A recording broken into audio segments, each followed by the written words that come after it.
वहीं एक तरफ ये गठबंधन होता जा रहा है सपा का कई दलों के साथ, तो क्या आप भी इसी तरीके से गठबंधन करने के मूड में नजर आ रहे हैं या फिर आप एकला चलो अपनाएंगे? देखिए, हम भी उत्तर प्रदेश में चुनाव लड़कर जीतने की मंशा रखते हैं जी।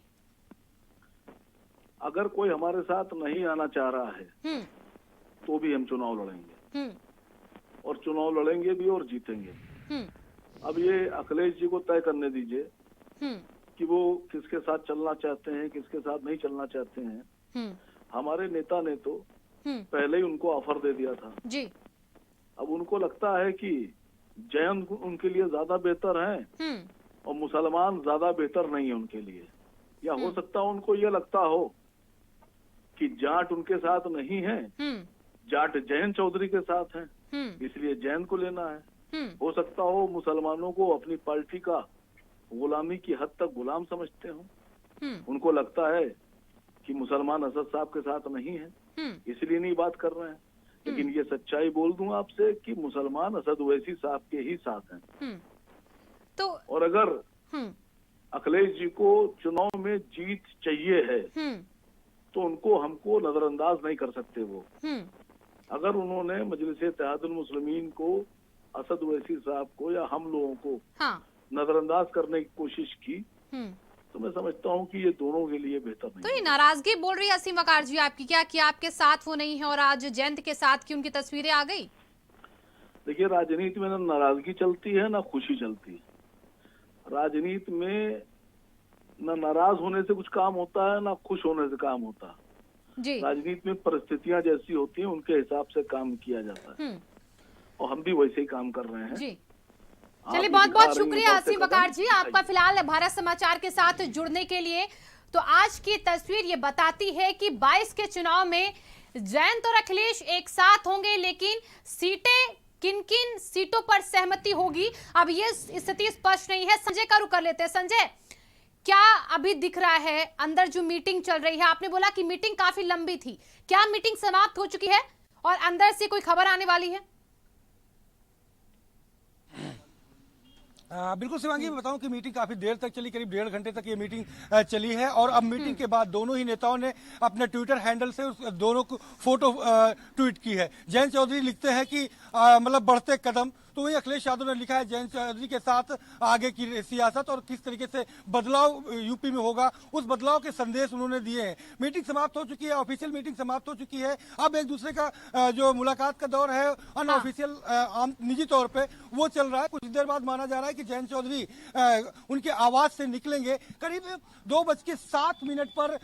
संजय, आपको रोकना चाहेंगे, हमारे साथ कांग्रेस के प्रवक्ता सुरेंद्र राजपूत जी भी जुड़ चुके हैं। एक बार सुरेंद्र जी का भी रुख कर लेते हैं। सुरेंद्र जी, आज आरएलडी और सपा लगभग एक साथ हो चुकी हैं, सीटों पर सहमति अंदर चल रही है। कांग्रेस तो अकेले चुनाव लड़ने के लिए कह रही, क्या लगता है आसान होगी राह आपके लिए अकेले यूपी में चुनाव लड़ने की?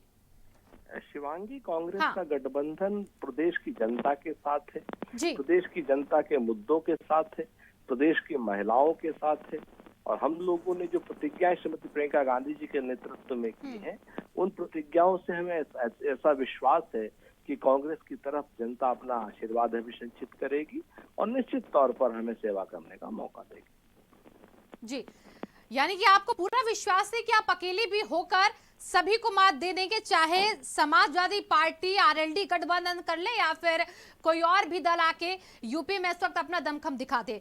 तो आप किस तरीके से अकेले चलने की राह को आसान करने में इस वक्त जुटे हुए हैं? क्योंकि अगर सारे दल एक साथ होंगे छोटे छोटे तो थोड़ी बहुत तो मुश्किलें जरूर आएंगी आपके रास्ते में भी। देखिए, प्रियंका गांधी जी का सक्षम नेतृत्व है, लगातार वो कह रही है मैं लड़की हूँ, लड़ सकती हूँ और लड़कियों को, आधी आबादी को वो मजबूत बनाने का काम कर रही हैं। और आज जिस तरीके से उत्तर प्रदेश की सरकार की कथनी और करनी में अंतर है, चाहे वो बेरोजगारी का मुद्दा हो, चाहे वो किसानों का मुद्दा हो और चाहे नौजवानों का मुद्दा हो, चाहे वो कोरोना काल का मुद्दा हो, सारे मुद्दों में आप देखेंगे कांग्रेस पार्टी ही फ्रंट लाइन पर लड़ी है।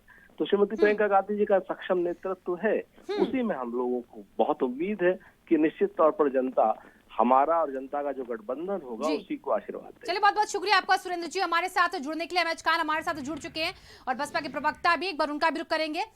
कहां पर इस वक्त बीएसपी खड़ी है एमएच खान जी, क्योंकि पार्टियां तो अपना गुट बनाना शुरू कर चुकी हैं। आज सपा और एलडी एक साथ हो रहे हैं। सपा ने 2012 में क्या किया था, पश्चिम में मुजफ्फरनगर में क्या किया था, हाँ, कितने बड़े दंगे कराए थे, 50,000 मुसलमानों को टेंट में रहने के लिए मजबूर कर दिया था। उस वक्त आरएलडी कहाँ थी, उस वक्त सपा कहाँ थी। ये सब सगुफे हैं, इसको जनता जानती है। और लॉ एंड ऑर्डर में समाजवादी पार्टी बिल्कुल फेल हो चुकी है थी, उसको देख चुकी है। बहुजन समाज पार्टी की 2007 में जो कानून व्यवस्था थी, जो गुंडई होती थी, उसको रोकने का काम किया था, उस पर जनता विश्वास कर रही है। और हमारे 50 से 60-70% कैंडिडेट डिक्लेयर हो चुके हैं। अभी इन लोगों को तय हो रहा है कब क्या होगा, झगड़ा होगा, लड़ाई होगा, कुछ पता नहीं है। जब पार्टियां असमंजस में होती हैं तो जनता उस पर विश्वास नहीं करती है। हमने अकेले लड़ने का ऐलान किया है और अकेले लड़कर के बहुजन समाज पार्टी की सरकार बनेगी। और जितने भी कारनामे योगी सरकार ने गलत किए हैं, इस सब की जांच करेगी। जांच कराने के जो भी दोषी पाए जाएंगे पर कार्रवाई की जाएगी। चलो, बहुत बहुत शुक्रिया आपका एमएच खान जी हमारे साथ जुड़ने के लिए। संजय हमारे संवाददाता लगातार इसी खबर पर नजर बनाए हुए हैं। संजय, 30-33 सीटें जितनी